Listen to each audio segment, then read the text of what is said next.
നമസ്കാരം. ഇന്ന് നമുക്ക് ഉച്ചയൂണിനുള്ള കറികളാണ് കേട്ടോ കാണിക്കുന്നത്. അപ്പോൾ അതിന് വേണ്ടിയിട്ട് ആദ്യം ഞാൻ മീൻ കറിയാണ് ചെയ്യുന്നത്. അപ്പോൾ ചോറ് അടുപ്പത്ത് തിളച്ചുകൊണ്ടിരിക്കുന്നുണ്ടായിരുന്നു, അതിങ്ങോട്ട് മാറ്റി വെച്ചിട്ട് മീൻ വെക്കാനായിട്ട് ചട്ടി അങ്ങോട്ട് വെച്ച് കൊടുത്തു കേട്ടോ. പതിവ് പോലെ തന്നെ വിറകടുപ്പിലാണ് ചെയ്യുന്നത്. അപ്പോൾ ചട്ടി വെച്ച് കൊടുത്തിട്ട് അതിലേക്ക് കുറച്ച് വെളിച്ചെണ്ണ ചേർത്ത് കൊടുത്തു,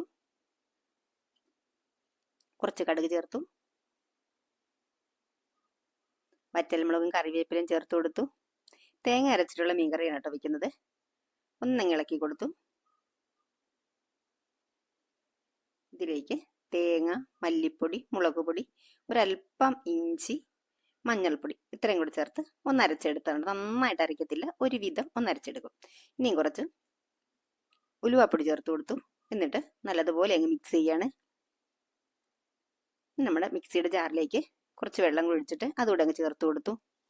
ഏതാണ്ട് ഇതുപോലുള്ള ഒരു കറികൾ ഞാൻ ചെയ്തിട്ടുണ്ട് കേട്ടോ ഇതിന് മുമ്പായിട്ട്, പക്ഷെ കുറച്ച് വ്യത്യാസമുണ്ട്, അത്രയേ ഉള്ളൂ. എന്നിട്ട് കുറച്ച് വെള്ളം കൂടെ ഒക്കെ ചേർത്ത് കൊടുത്തിട്ട് നല്ലതുപോലെ അങ്ങ് മിക്സ് ചെയ്തു.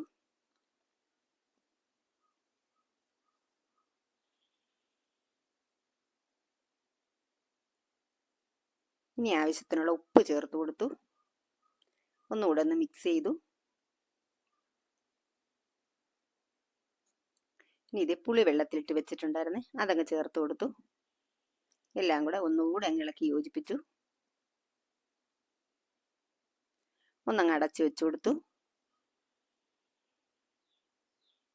അപ്പം നമ്മുടെ കറിയുടെ അരപ്പ് ഇവിടെ തിളച്ചിട്ടുണ്ട്. ഇനി ഇതാ മീൻ, ഇത് കീരിച്ചാള എന്ന് പറയുന്ന ഒരു മീൻ, അത്ര നല്ല മീനല്ല, പക്ഷെ നല്ല മീനൊന്നും ഇവിടെ കിട്ടുന്നില്ല കേട്ടോ. ഇതങ്ങ് ചേർത്ത് കൊടുത്തു. എന്നിട്ട് നല്ലതുപോലെ അങ്ങ് മിക്സ് ചെയ്തു.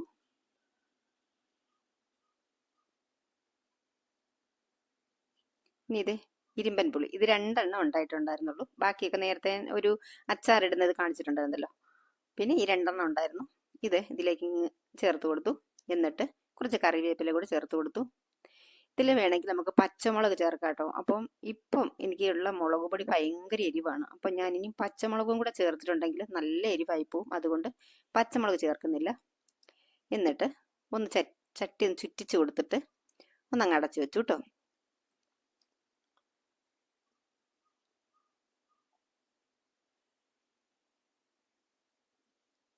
ഇപ്പം നമ്മുടെ കറിയൊക്കെ നന്നായിട്ട് തിളച്ചിട്ടുണ്ട്. അടപ്പൊക്കെ തുറന്ന് ഒന്നുകൂടി ഇത് ചുറ്റിച്ച് കൊടുക്കുകയാണ്.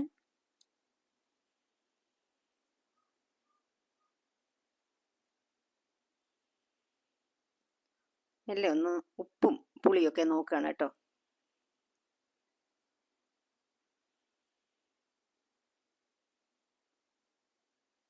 ഒരല്പം ഉപ്പിൻ്റെ കുറവുണ്ടായിരുന്നു, അതങ്ങ് ചേർത്ത് കൊടുത്തു. ഒന്നുകൂടി ഒന്ന് ചുറ്റിച്ച് വെച്ചു.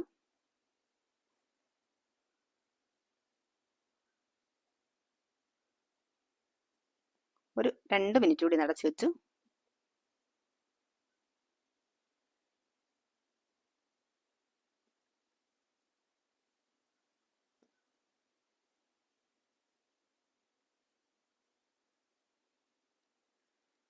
ഒന്നുകൂടെ ഒന്ന് ചുറ്റിച്ച് വെച്ചിട്ട് അപ്പോഴത്തേക്ക് മീൻകറി വെന്തിട്ടുണ്ടായിരുന്നു.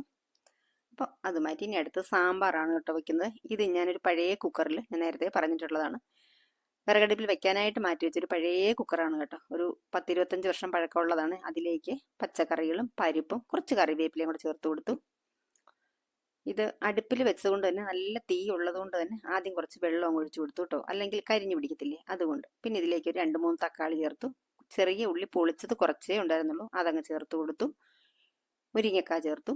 ഉപ്പ് ചേർത്ത് കൊടുത്തു. ഒരല്പം മഞ്ഞൾപ്പൊടിയും മുളക് പൊടിയും ചേർത്ത് കൊടുത്തു. ഒരു സ്വല്പം മല്ലിപ്പൊടി. ഇനി ഇതാ ബാക്കി വെള്ളം ഇപ്പോഴാണ് കേട്ടോ ചേർത്ത് കൊടുക്കുന്നത്. എല്ലാം കൂടെ ഒന്ന് മിക്സ് ചെയ്ത് കൊടുക്കുകയാണ്.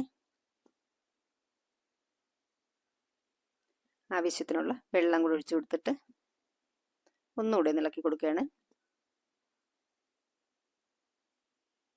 എൻ്റെ കുക്കർ അടച്ചു വെച്ചിട്ട് ഒരു വിസിൽ വരുന്നത് വരെ ഞാൻ വെക്കാറുള്ളൂ കേട്ടോ. ഒരു വിസിൽ വന്നു. ഇനി നമുക്ക് കുക്കറിങ് ഇറക്കി വയ്ക്കാം.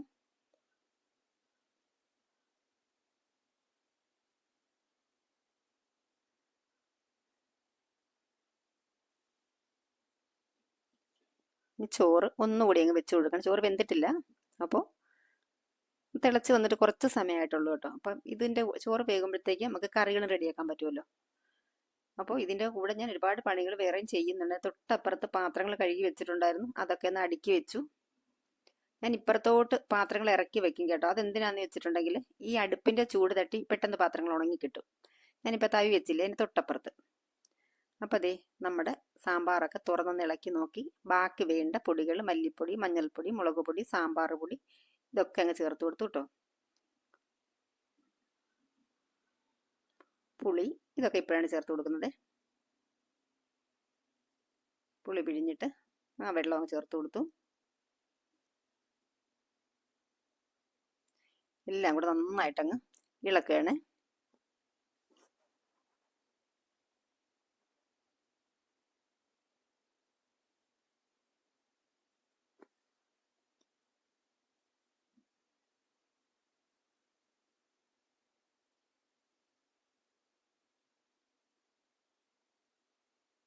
സാമ്പാർ പൊടിയൊക്കെ ചേർത്ത് കൊടുത്തിട്ട് നല്ലതുപോലെ അങ്ങ് മിക്സ് ചെയ്യാണ്.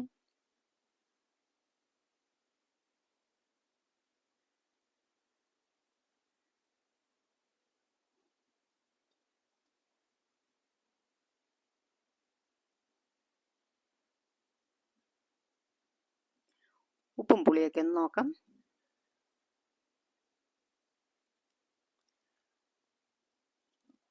ഉപ്പിൻ്റെ കുറവുണ്ടായിരുന്നു, കുറച്ച് ഉപ്പങ്ങ് ചേർത്ത് കൊടുത്തു. പിന്നെ സാമ്പാർ റെഡി ആയിട്ടുണ്ട്. ഇപ്പോൾ കുറച്ച് മല്ലിയില കൂടെ തൂവി കൊടുത്തു.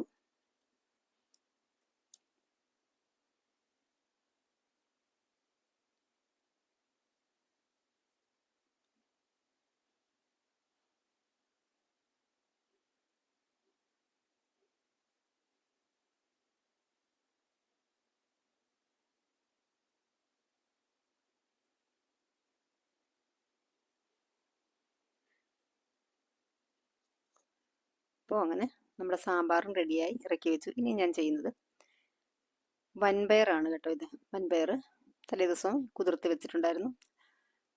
അതിലേക്ക് കുറച്ച് വെള്ളം ചേർത്ത് കൊടുത്തു, കുറച്ച് മഞ്ഞൾപ്പൊടി കൂടെ ചേർത്ത് കൊടുത്തു. ഉപ്പ് ഇപ്പോഴും ചേർക്കുന്നില്ല, ഒന്ന് തിളച്ച് കുറച്ച് കഴിഞ്ഞിട്ട് ഉപ്പ് ചേർക്കുന്നുള്ളൂ കേട്ടോ. അപ്പോൾ വൻപയറും വാഴക്കൂമ്പും കൂടെയാണ് കേട്ടോ വയ്ക്കുന്നത്. അപ്പം അതേ വൻപയർ തിളച്ച് വന്നപ്പോഴത്തേക്ക് ഉപ്പ് ചേർത്ത് കൊടുത്തു.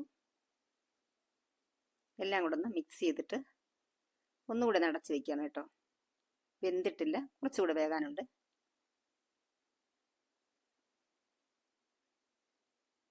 അപ്പം നമ്മുടെ വൻപയറിൽ വെള്ളമൊക്കെ നന്നായിട്ട് വറ്റി വൻപയർ വെന്ത് വന്നിട്ടുണ്ട് കേട്ടോ. ഒരുപാട് വെന്ത് പോയി കഴിഞ്ഞാൽ കുഴഞ്ഞിട്ടുണ്ട്, രസം ഉണ്ടാവില്ല. അതുകൊണ്ട് ഒരുപാട് അങ്ങനെ വെന്ത് പോകത്തില്ല. വൻപയർ വെന്തോന്ന് നോക്കിയപ്പോൾ പാകത്തിൽ വെന്ത് വന്നിട്ടുണ്ട്. ഇത്ര മതി.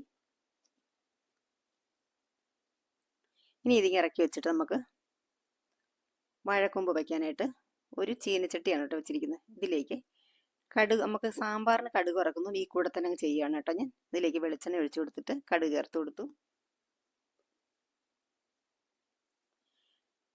കടുകൊക്കെ ഇവിടെ പൊട്ടി വരുന്നുണ്ട്. ഇതിലേക്ക് ചെറിയ ഉള്ളി അരിഞ്ഞ് ചേർത്ത് കൊടുത്തു. ഒന്നങ്ങ് മിക്സ് ചെയ്തു.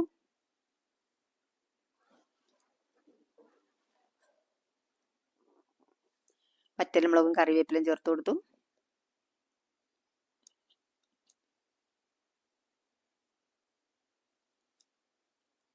വറവൊക്കെ ഇവിടെ റെഡി ആയിട്ടുണ്ട്. ഇനി നമുക്കിത് സാമ്പാറിലേക്ക് ഒഴിച്ചു കൊടുക്കണം കേട്ടോ.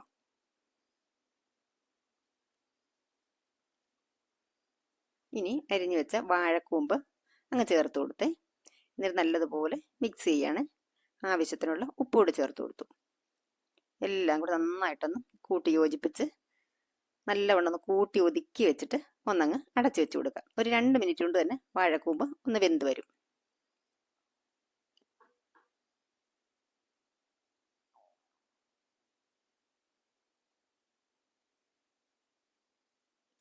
ഒന്നങ്ങ് അടച്ചു വെച്ച് കൊടുത്തു. 2 മിനിറ്റ് ആയിട്ടുണ്ട്. നമുക്കൊന്ന് തുറന്ന് ഒന്ന് ഇളക്കി വെച്ച് കൊടുക്കാം.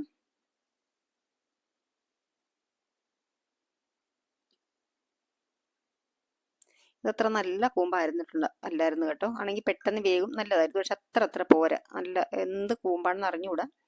എന്തായാലും നല്ലതായിരുന്നില്ല.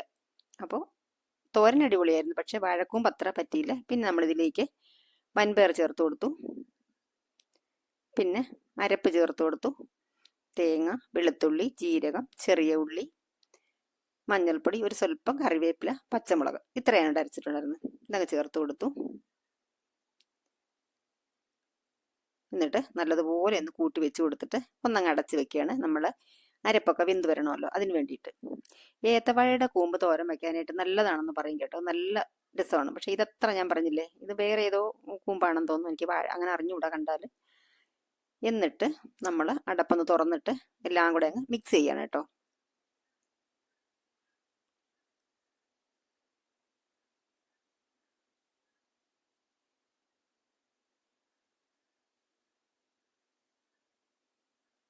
നല്ല തീ ഉള്ളത് കൊണ്ട് തന്നെ പെട്ടെന്നങ്ങ് റെഡിയായി വന്നോളൂ.